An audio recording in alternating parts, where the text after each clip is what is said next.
Okay. In terms of Leeds, Leeds run a really tight ship. I'd Okay. actually park those apart from the other clubs.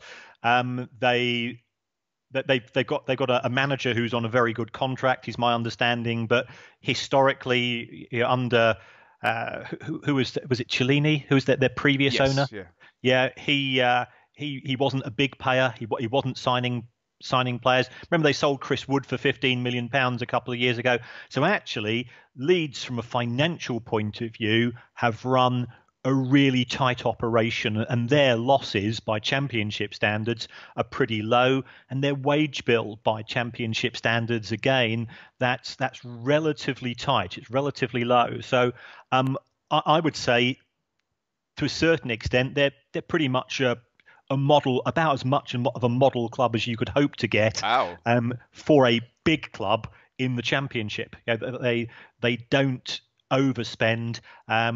They were only paying out £61 in wages for every £100 that was coming through the door.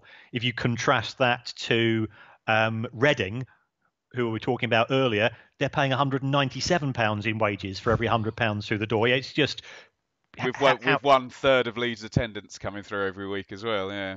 exactly sheer lunacy. So I think we park Leeds to Okay. I one side. apologise to No, Leeds. I'm not the expert here.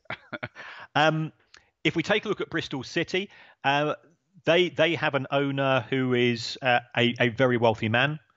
He also likes rugby. So we've got the rugby team and the football team in Bristol both being sponsored by Mr. Hargreaves, and they he allows them to spend, but I don't think they're excessive. So Okay.